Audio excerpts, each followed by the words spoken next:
Wow, December is almost here. Sometimes it's the best month of the year, and I've got my fingers crossed. Hi folks, it's Falcon, and today on gameranx, new games you gotta play in December 2019. Starting off at number 10 is Terminator Resistance. So I'm gonna go ahead and say, this game's proven to not really be a critic favorite, but here's the problem with that. This is a game. It's not trying to push the boundaries, it's trying to give you a fun experience through a licensed property, and it totally succeeds at it. Is it perfect the whole way through? No, sometimes it lags a bit, but this is kind of what we're talking about when we say the game industry has tried to lead people away from single-player experiences to their detriment. What we get here is a game about the war with the machines. It's post-Judgment Day, and it's authentic. It brings in the old-school lore. As you know, timelines are very inconsistent in the Terminator franchise. It basically follows the originals. I mean, it's a mid-tier shooter, a double-A game, if you will. And I think this kind of game gets way too much flack from critics for not being, like, everything. I think for the most part, it's exactly what it sets out to be, and I honestly wish more games were like this. Terminator Resistance is already out on PC, but we listed it as a December game because it's coming to PS4 and Xbox One December 10th.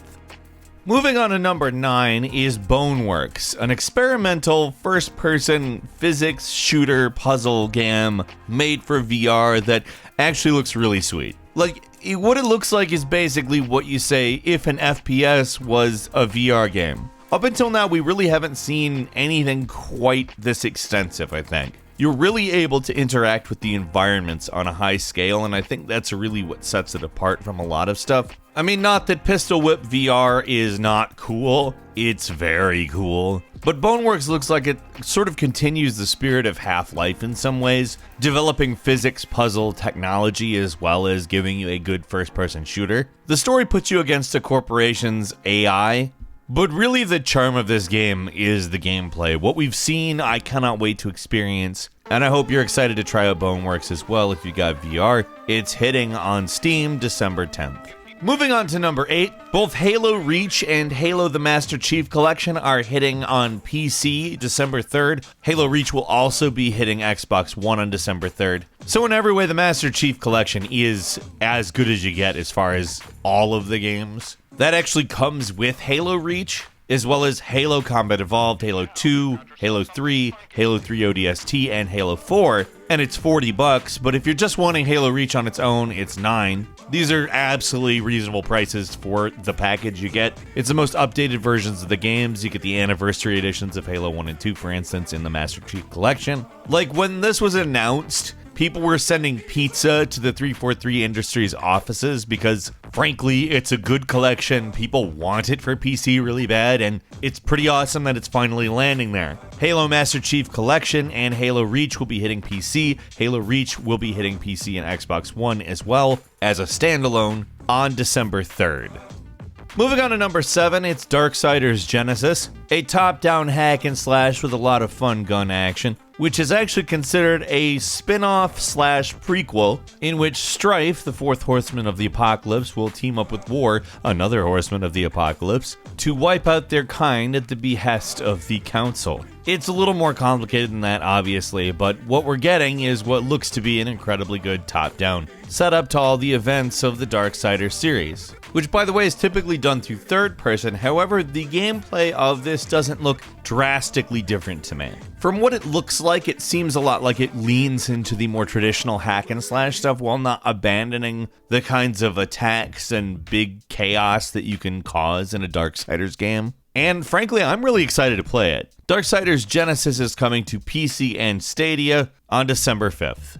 Moving on to number 6, Life is Strange 2 Episode 5, as well as the full collector's edition of physical release as well as digital of episodes 1 through 5 as a full game. Life is Strange 2, of course, has been quite a bit bigger in scale. They started changing locations early in the season. There's a travel element to this series that likely wasn't possible in the first, not only due to the story they were telling, but most likely other reasons as well, maybe budgetary, maybe otherwise. These are obviously narrative-driven games, so I don't really want to give away too much while describing it, but despite being a very different story from the first, it's retained a lot of the charm of the first. all the way down to the semi-awkward dialogue that sometimes will confuse you coming out of teenagers' mouths. It's fun to see kids develop supernatural powers, though. I mean, that's always a good basis for a story. We've gotten a totally different type of power in this, and the other 4 episodes have not pulled any punches, at least towards our guts. I expect episode 5 should be quite good when Life is Strange 2 episode 5 and Life is Strange 2 Collector's Edition hit on PC, PS4, and Xbox One December 3rd.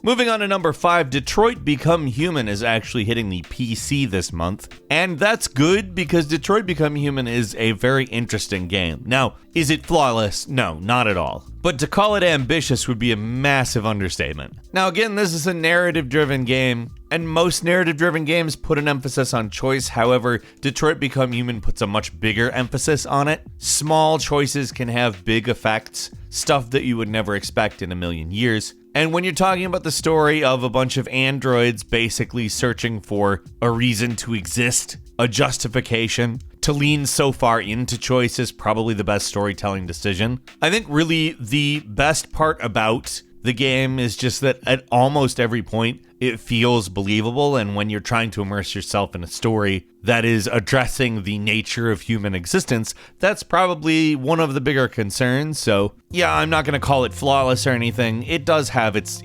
let's say voice acting problems from time to time, but I would say that Detroit Become Human is more than worth a spin when it hits on PC December 12th.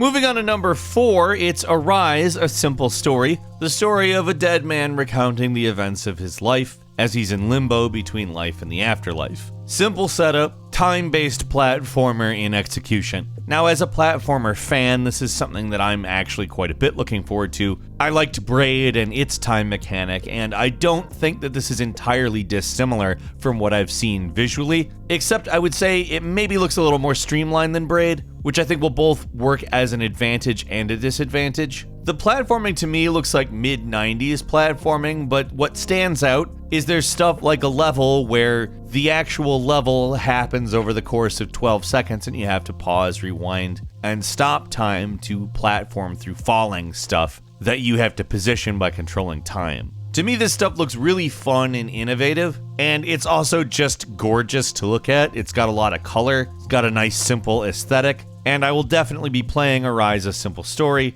when it hits PS4, Xbox, and PC on December 3rd.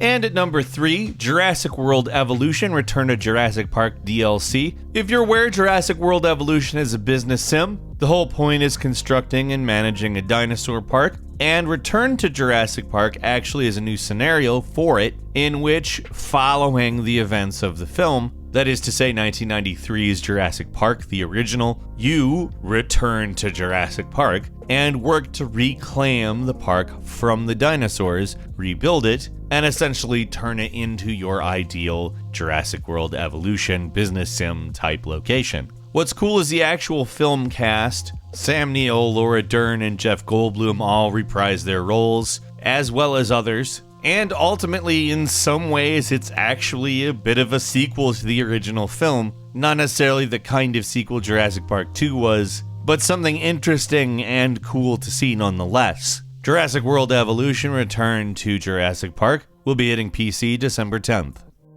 At number 2, we have MechWarrior 5 Mercenaries, which looks to continue the semi-simulation elements. Obviously, mechs are not real, at least not mechs like this, but does look a little to me like they've sped up and simplified the action a little bit, adding destructible environments, which, yes, thank you very much, that's a great idea for MechWarrior, and overall have just brought it into this century. It's been a long time since we've seen a MechWarrior game, and they are old. There's no other way to put it. However, this looks like a fresh experience without changing too far away from what MechWarrior 2 and 3, in my opinion the best entries of the series, really were. I obviously hope it pans out that way. I've been excited since they've announced a new MechWarrior game, and I'll be for sure hitting MechWarrior 5 Mercenaries up when it hits on PC December 10th. And finally at number 1, one that I'm particularly excited about, Phoenix Point, which is a spiritual successor to the XCOM series created by Snapshot Games, the original creator Julian Gollop's new company. And in a lot of ways, the spiritual successor to XCOM sounds very good. It also looks very pretty. It is an update on the XCOM formula, which drops us in the midst of a war between a bunch of different factions, both human and alien alike, and introduces mutating aliens that evolve. It will be coming next year to the PlayStation, but Phoenix Point will be hitting PC and Xbox One December 3rd.